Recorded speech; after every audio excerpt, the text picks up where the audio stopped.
자, 이제 헐 박사의 유튜브가 거의 다 끝나갑니다. 마지막에는 전체적인 전망들에 대해서 설명해주는 것 같은데요.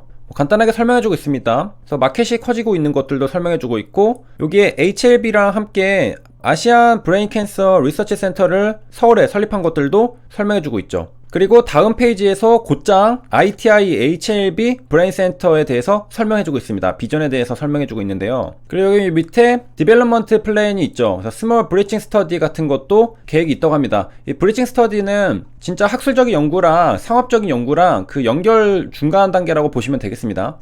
자, 그래서 여기에 POC라고 적혀있죠. Proof of Concept이라고 적혀있는데, 역시 우리가 아이디어가 있는 것이 실제로 상용화가 가능한지 그런 것들을 검토하기 위한 그러한 스터디, 중간다리 연구라고 보면 되겠습니다. 그래서 이게 가능성이 있는지 없는지를 확인하는 거니까 처음부터 대규모로 할 수는 없잖아요. 그래서 스몰 스터디라는 것을 또 볼 수 있겠고, USA에서 합니다. 연구자 입장에서는 굉장히 두근두근 하겠죠. 이게 정말 효과가 있을까? 효능이 있을까? 효능이 있다라는 게 검증이 되면은 굉장한 대박이 터지는 거잖아요. 그렇기 때문에 재밌을 것 같은 재밌는 그런 연구들이 있을 테고요. 물론 이뮤노믹의 특성상 논문 근거들이 있는 상태로 진행을 하기 때문에 가능성이 있는 것들을 추려서 하겠죠. 그냥 이것저것 아무거나 해보는 게 아니라는 거죠.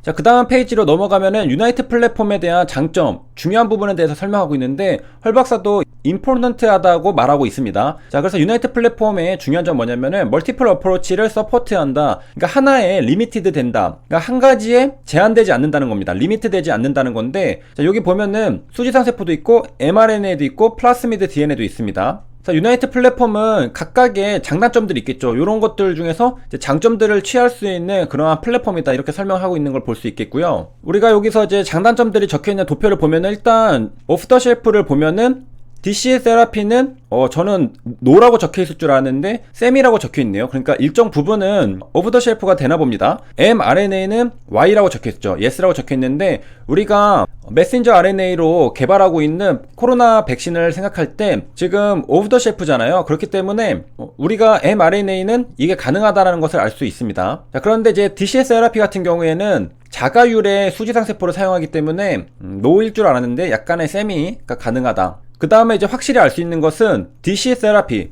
셀 테라피가 굉장히 어려운 부분들이 많죠. 코스트도 하이하고, 이 코스트가 하이한 부분은 이 밑에 오프 더 쉘프랑 연관이 있다고 볼 수 있겠는데, 아무래도 환자에게서 수지상 세포를 뽑아내가지고 업그레이드 시켜서 다시 넣어주고 그런 작업들은 굉장히 돈이 많이 들죠. 알약 하나 먹는 게 아니기 때문에 셀 테라피는 비용이 꽤 든다고 볼 수 있겠습니다. 우리가 비용이 꽤 높다라는 것은 알 수 있는 것들 중에 CAR-T 치료제 같은 경우에는 치료비가 5억 원이 들잖아요. 백혈병 같은 경우에는 거의 90% 이상 치료가 될 수 있겠지만은 돈이 없어서 치료 못합니다. 5억 원 이상 돈이 들기 때문에 그것도 돈이 많이 들고 코스트가 굉장히 많이 들죠. 그리고 그 지역으로 가야 되죠. 병원에서 치료를 하게 되고, 그래서 실제 화폐, 돈도 많이 들지만은 여러가지 다른 암묵적인 비용들도 많이 들게 됩니다. 그래서 코스트도 하이라고 적혀 있고, CMC 챌린지도 당연히 하이죠. 왜냐면 셀 테라피다 보니까 이런 것들을 일관되게 퀄리티를 유지하고 환자에게 제공하기 위해서는 CMC 챌린지도 굉장히 높은 수준이라는 걸 알 수 있겠고, 그러니까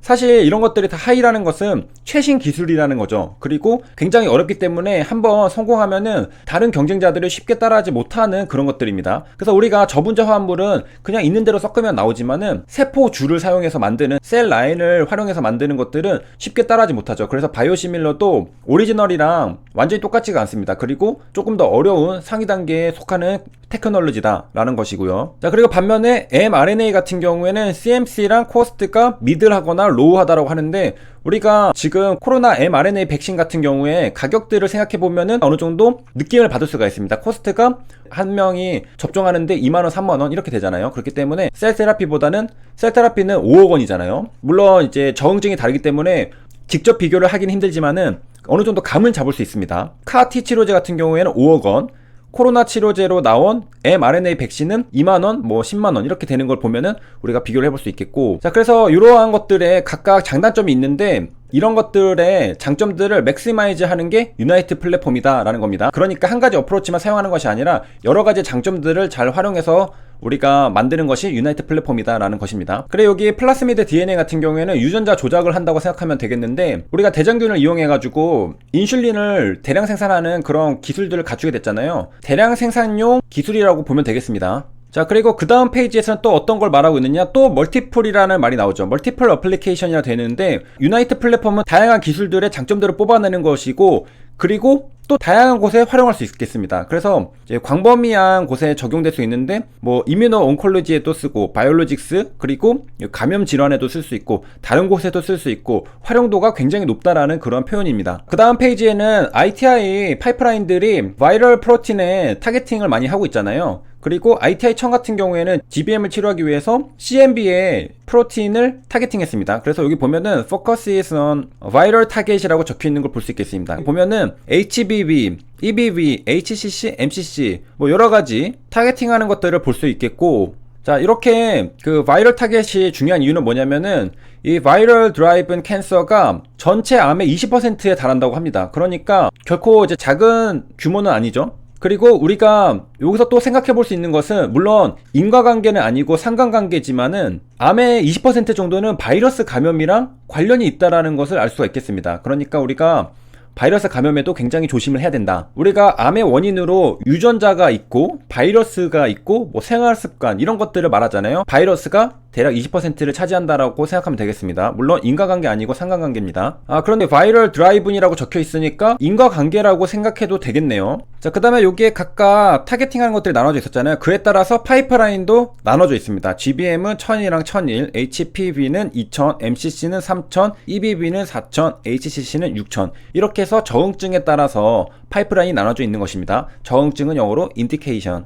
자, 그리고 여기 밑에 페이션츠 숫자에 대해서도 설명해주고 있는데, 미국, 유럽, 일본, 중국 뭐 이렇게 해가지고 GBM은 77,000명, HPV는 24만 해서 이렇게 환자 수도 적어졌습니다. 자, 그 다음에 여기 위에 보면은 클리니컬 리스폰스 레이시 적혀 있는데, 반응률이죠. GBM이 5% 미만으로 굉장히 극악의 암이라는 것을 볼 수 있겠습니다. 뭐 HPV나 MCC는 20%대, 그리고 EBV는 없고요. HCC는 20%대 이렇게 되어 있는데, GBM이 정말로 반응이 없죠. 딱히 다른 방법이 없는 그러한 적응증입니다. 그런데 또 환자 수는 많은 것을 볼 수 있죠. 그렇기 때문에 하이 언맨 니드가 있다. 반응률은 적고 환자 수는 있는데 수요는 많지만은 적당한 치료제가 없기 때문에 개발하면은 굉장한 시장이 기다리고 있다라는 것이고, 자, 그 다음에 이제 어커밍 마일스톤으로 가는데요. 진짜로 헐박사 유튜브는 굉장히 짧게 뭐 1분도 안 돼서 한 페이지를 넘기는데 굉장히 많은 유용한 정보들이 담겨 있습니다.